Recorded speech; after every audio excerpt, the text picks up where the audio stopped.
I'm Don Haddad, and welcome to another edition of Education Today. And I'm really pleased to introduce two very special guests. First, we have Mr. Harold Dominguez, the City Manager for Longmont, and Mr. Joe McBreen, the Chief Information Officer for the Vrain Valley Schools. So, welcome. Thanks. Yeah. Thanks for having us, Don. Absolutely. Well, Harold, let's start with you and see.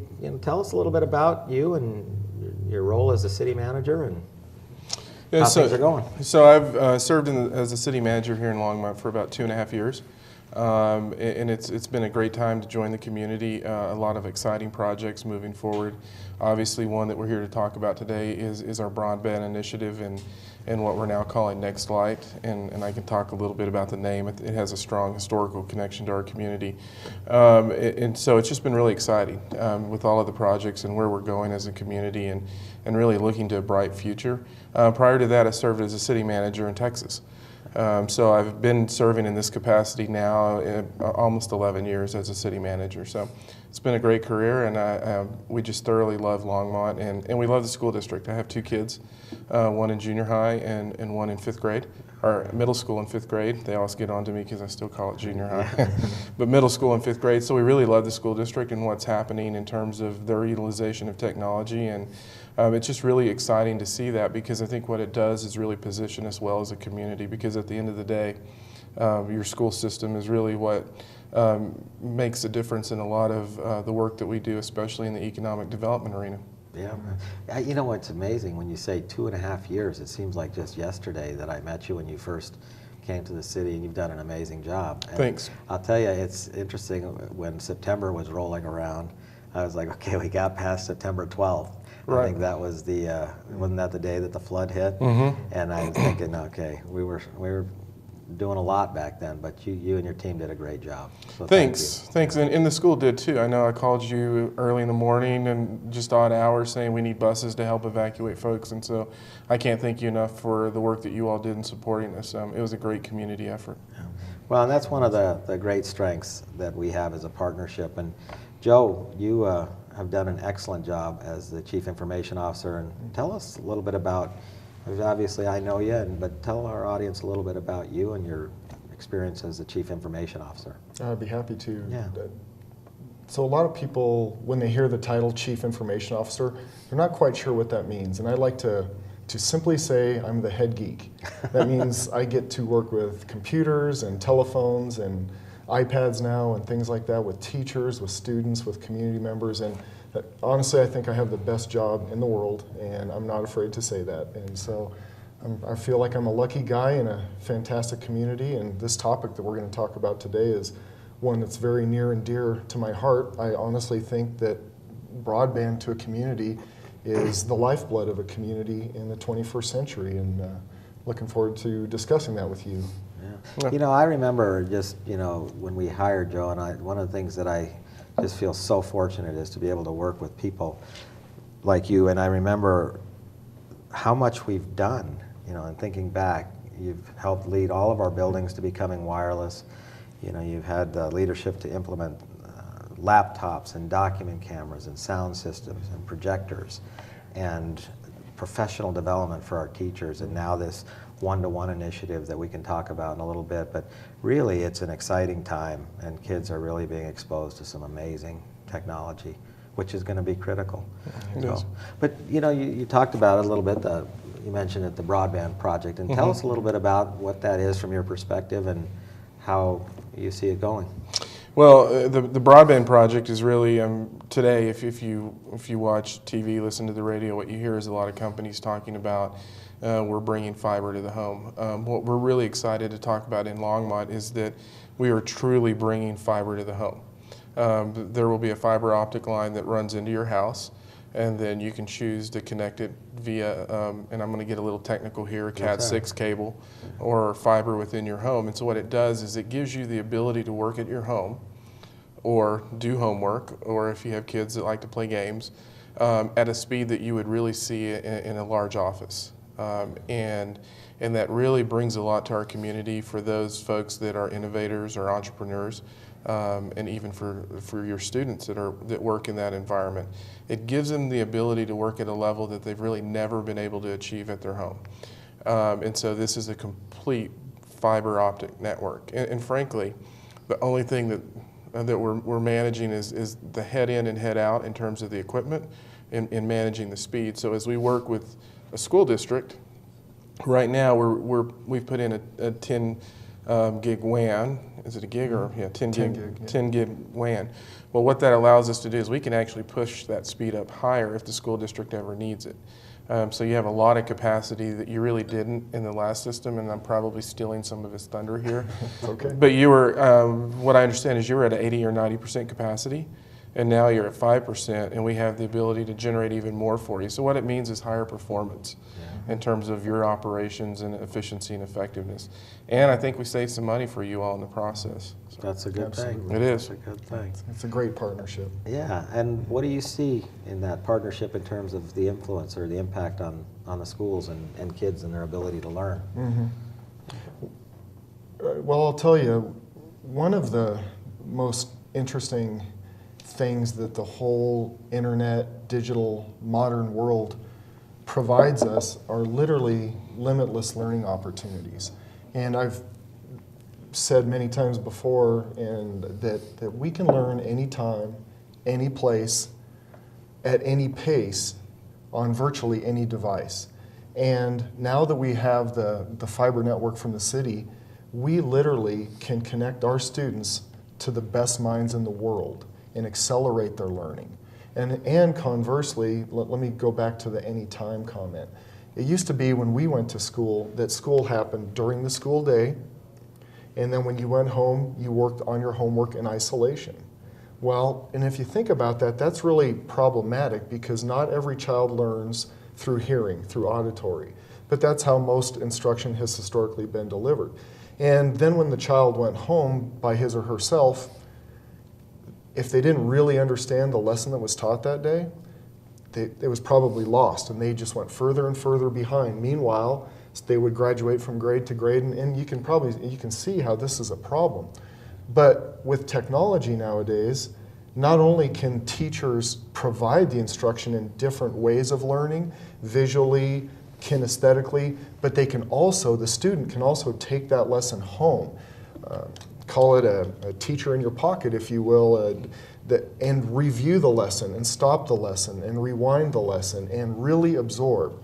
It's an amazing time we live in, and it's just, I can't wait for the future for our kids. It really is exciting. You know, we have some pretty strong partnerships with different corporate leaders and institutions. One of them is with IBM, and I was talking to one of the fellows from IBM, and he was sharing with me this information explosion, and if you can try to get your arms around this, he's talking about all of the information that's been accumulated down throughout history that within a year to 2 years, just continues to double. And when you think about that, you realize that you have to expand the walls of a classroom. You can no longer limit the experiences that our children have to 4 walls. Mm-hmm. And that's, I think that a great teacher in the classroom is always going to be at the heart of a child's success. But what that teacher can do with the use of these tools is just amazing. It's really pretty exciting. I tell you, watching it unfold is great. But what are some of the challenges that you've experienced? Anything with the broadband project, or? No, we really haven't had many challenges. We're actually, I know in the implementation of the project for the school district, it went really well. We're kicking off putting in the base infrastructure into our neighborhoods right now. We have just announced the brand name, and we're pushing out the marketing information, and you heard me say NextLight. And the reason we're calling it NextLight is because when we look at the genesis of broadband, it actually followed the same path in terms of building our own electric utility. And we built the electric utility because we weren't getting the service that we needed for our community from the system that was based out of Denver. And so when it was established 100 years ago, the folks that lived in Longmont said, we want our own electric utility. Well, the need for broadband has really paralleled the experience that we had many years ago, and so we're calling it NextLight because it is the next major utility for us. And so we're actually moving well, and I like to say we're slightly ahead of schedule. And thus far, we really haven't seen anything in terms of implementation issues. Yeah, that's fantastic. And the reliability's been there too. I know one of the questions I ask is, how's the reliability with the school district? And I haven't heard of an issue in terms of that. And so that's one of the things that we're proud with our electric system, and we're really proud in terms of our broadband. Yeah, our experience has been rock solid. It's Great. really solid. You know, one of the things that we're in the middle of, that Joe's aware of, and you as well, Harold, is this one-to-one initiative. And it's pretty exciting because all of our students in middle school and high school are going to have access to their own iPad mini that they can take anywhere, anytime, 24/7. And our elementary school students are going to have access to the same device within their classroom setting. And you know, our teachers are working really hard along with our students, and we've fully implemented it now. When I say fully implemented, physically fully implemented it at the middle school level.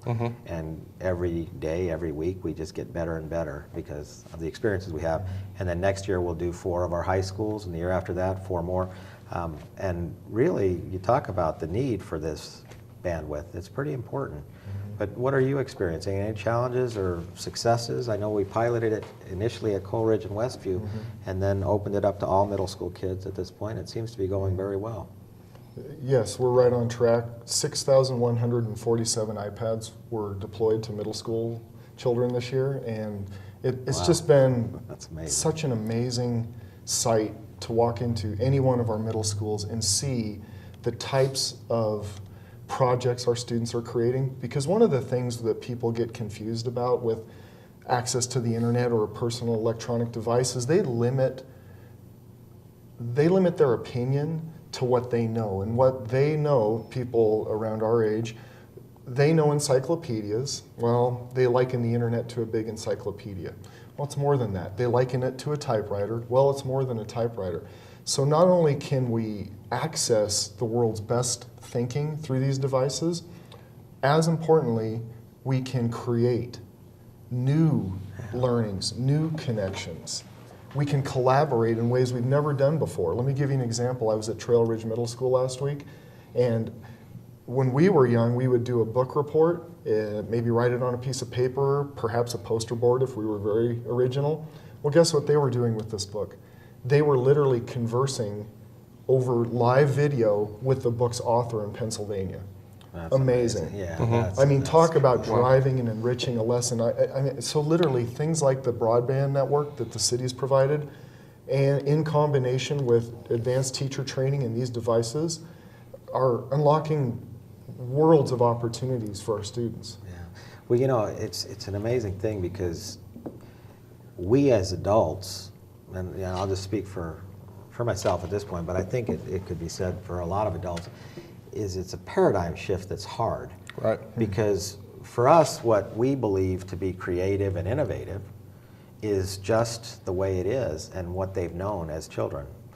John Couch, I had an opportunity to interview him, and he'll be coming back out here on the 23rd. We're hosting a little conference, mini conference around technology and where we're headed as a nation, you know, and what's available. But you know, that's what he said. He said, you know, the adults have to get to that place where they realize that this is what kids know. It's like paper and pencil was to us. And that's hard. You know, that's hard because if it's not something that you have experienced yourself, you sometimes wonder, what are we doing and why are we doing this? But this is their world, and this is what they're going into and what they're going to need. And they're going to be asked to solve problems, you know, that we've never been able to solve. This generation is going to be called upon to solve the problems that our generation couldn't solve. And these kinds of experiences are really important for them.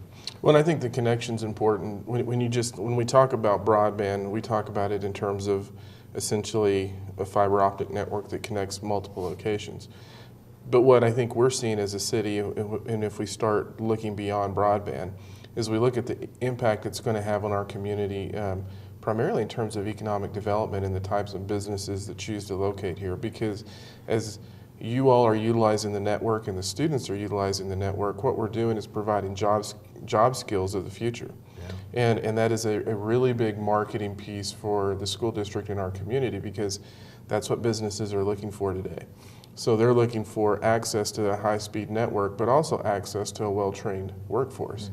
and the training that you're providing through this process, you know, kids are coming out and they're more talented in a lot of cases than folks like myself in terms of what they can do. And they can think at a higher level and think much faster, and they're solving problems in a shorter time frame because of that experience. And so I think it's really great to see that. Yeah. Go ahead. Well, I'd like to tie those last 2 points together. If you're familiar with the President's initiatives, one is called Connect Ed, and the other initiatives are Race to the Top, Invest in Innovation.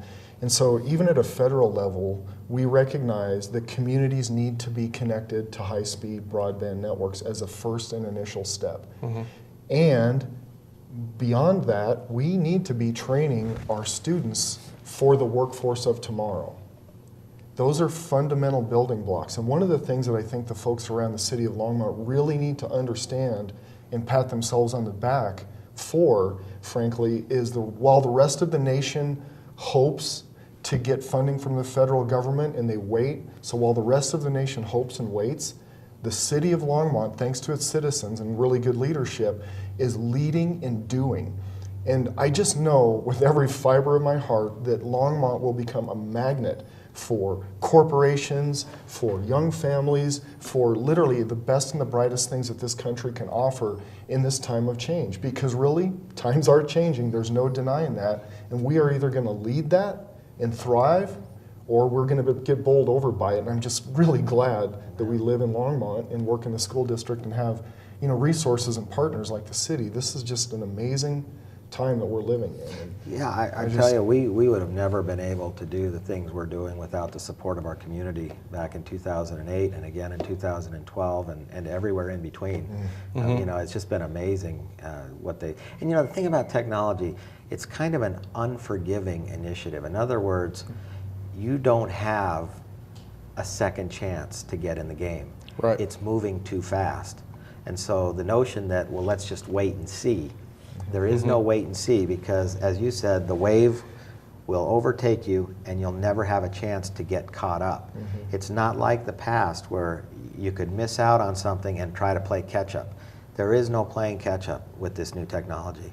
Your kids have to be out in front of it, and our kids in Longmont just wouldn't be, but for the fact that we have, and not only Longmont, but all of our areas. You know, you've got Lyons and Meade and Frederick and Firestone and Decano and Erie and Niwot and Longmont where we're here. But it's just an amazing experience that our kids are receiving. It's pretty exciting. It is. It is. It's very exciting.